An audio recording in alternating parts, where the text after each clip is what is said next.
Peoples party अगवान Syed Khurshid Ahmad Shah चयो त बेएतमादी रिथ जी कामयाबीअ खां पोइ असां लाइ इहो अहम नाहे त वज़ीर आज़म केरु थींदो। असां नथा चाहियूं त ही हुकूमत रहे। सखर में मीडिया सां ॻाल्हाईंदे सैयद खुर्शीद अहमद शाह चयो त इमरान खान पाण चवे थो त शाह महमूद कुरैशी नाअहल परॾेही वज़ीर आहे, उन खां बि वधीक नाअहल वज़ीर आज़म ख़ुदि आहे। खुर्शीद अहमद शाह चयो त इमरान खान सिलेक्टेड आहे, हू अवाम वटां नाहे आयो, खेसि अहसास ई नाहे त अवाम छा आहे। खुर्शीद शाह चयो त यूक्रेन ते हमले वक़्तु वज़ीर आज़म जे रूस में मौजूदगीअ सां असांखे बि हिन जंग जो हिसो सम्झियो वेंदो। वज़ीर आज़म खे उन वक़्तु दौरो न करणु घुर्जे हा। खुर्शीद शाह चयो त वज़ीर आज़म रूस जे दौरे ते आहे, पॾेही वज़ीर लांग मार्च ते आहे। खुर्शीद शाह चयो त वज़ीर आज़म या स्पीकर ख़िलाफ़ बेएतमादी रिथ आणण जो फ़ैसिलो हिक ॿिनि ॾींहनि में कयो वेंदो।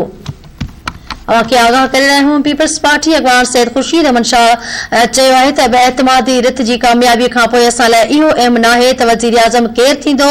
असां नथा चाहियूं त हीअ हुकूमत रहे। सखर में मीडिया सां ॻाल्हाईंदे सैयद खुर्शीद अहमद शाह चयो आहे त इमरान खान पाण चवे थो त शाह महमूद कुरैशी नाअहल परॾेही वज़ीर आहे, उन खां बि वधीक नाअहल वज़ीर आज़म पाण आहे। सैयद खुर्शीद अहमद शाह चयो त इमरान खान सिलेक्टेड आहे, हू अवाम वटां नाहे आयो, खेसि अहसास ई नाहे त अवाम छा आहे।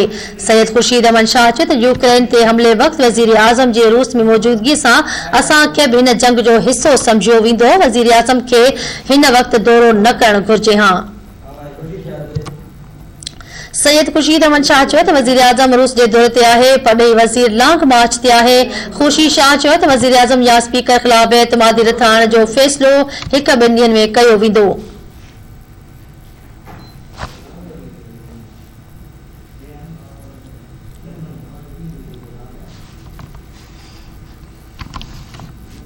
अहम ख़बर मां ॾियूं पिया। पीपल्स पार्टी अगवान सैयद खुर्शीद अहमद शाह चयो त बेएतमादी रिथ जी कामयाबीअ खां पोइ असां लाइ इहो अहम नाहे रहियो त वज़ीर आज़म केरु थींदो।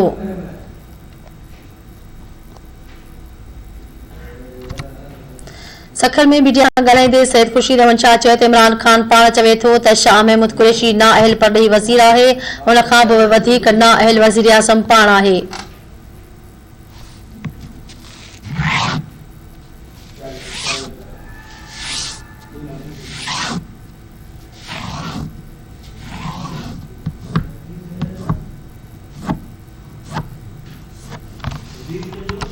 आगाह कयूं पिया। पीपल्स पार्टी अगवान सैयद खुर्शीद अहमद शाह चयो आहे त बेएतमादी रिथ जी कामयाबीअ खां पोइ असां लाइ इहो अहम नाहे रहियो त वज़ीर आज़म केरु थींदो। असां नथा चाहियूं त हीअ हुकूमत रहे।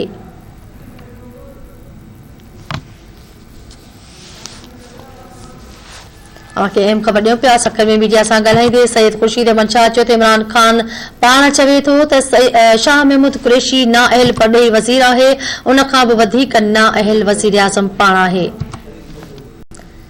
सैयद खुर्शीद अहमद शाह चयो त इमरान खान सिलेक्टेड आहे, हू अवाम वटां नाहे आयो, खेसि अहसास ई नाहे त अवाम छा आहे। सैयद खुर्शीद अहमद शाह चयो त यूक्रेन ते हमले वक़्तु वज़ीर आज़म जे रूस में मौजूदगीअ सां असांखे बि हिन जंग जो हिसो सम्झियो वेंदो। वज़ीर आज़म खे हिन वक़्तु दौरो न करणु घुर्जे हा। सैयद खुर्शीद अहमद शाह चयो त वज़ीर आज़म रूस जे दौरे ते आहे, पॾेही वज़ीर लांग मार्च ते आहे। खुर्शीद शाह चयो त वज़ीर आज़म या स्पीकर ख़िलाफ़ बेएतमादी रिथ आणण जो फ़ैसिलो हिक ॿिनि ॾींहनि में कयो वेंदो।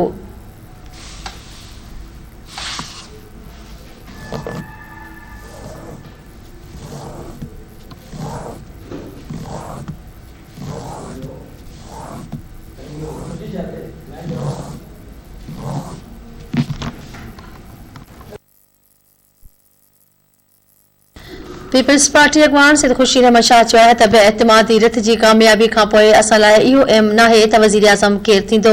इन हवाले सां सखर खां दत्त टीवी न्यूज़ जो ब्यूरो चीफ सलीम सेहत लाइन ते मौजूद आहे। जी सलीम, ॿिया कहिड़ा तफ़सील आहिनि?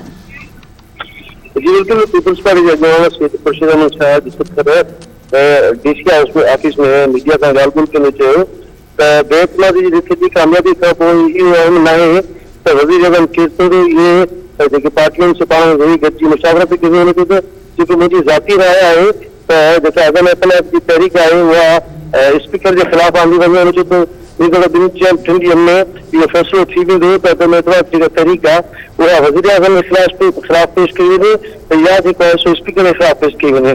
सैयद खुर्शीद अहमद शाह वधीक ॻाल्हाईंदे चयो त वज़ीर आज़म खे मौजूदा हालत में रूस जो दौरो लथाण घुर्जे है। इन वक्त रूस पारां यूक्रेन ते हमलो कयो पियो वञे, इन में असांखे सो जुर समझो वेंदो। इन लाइ वज़ीर आज़म घुर्जा त ही टाइम सो बहितर न हुआ, जल्दी वज़ीर आज़म खे बड़ी मुल्कनि लाइ दौरा करणु घुरिजनि ऐं पंहिंजा राब्ता जेके बहितर रखणु घुरिजनि। पर ही जेको वक़्तु हुयो इहो मौजूदु वक़्तु न हो। ख़ुशी में छा वधीक ॾिठो त वज़ीर आज़म पारां शाह महमूद कुरैशी के पाण नाअहल करार ॾिनो वियो आहे। पर सभ खां वॾो नाअहल जेको आहे सो वज़ीर आज़म ख़ुदि आहे, छो त हू सिलेक्टेड आहे, अवाम में ॻाल्हाए, जंहिंजे करे हुनखे अवाम जो को बि दर्द न आहे। हू अवाम जे कंहिं मसइले खे हल करण जे लाइ संजीदा न आहे। सम्झो त पीटीएम जेको आहे, पीपुल्स पार्टी जेको लॉन्ग मार्च आहे, हुनजे विच में ई जेका अदम एतमाद जी जेका तहरीक आहे उहा पेश कई वेंदी। ख़ुशी सां हिन ॻाल्हि जो इशारो ॾिनो जेका अदम एतमाद जी तहरीक आहे उहा पीपुल्स पार्टी जे लॉन्ग मार्च खां पोइ ऐं पीटीएम जे लॉन्ग मार्च खां अॻु में जेका आहे असां पेश कई वेंदी। सैयद खुर्शीद वधीक चयो त पीपुल्स पार्टी जो लॉन्ग मार्च इस्लामाबाद पहुचंदो त उते जलसो कईंदो। जलसे खां पोइ जेके आहिनि सुठा जेके मुतालबा आहिनि उहे असां पेश कंदासीं। जी ठीकु आहे, वॾी महिरबानी तफ़सील ॾियण जे लाइ।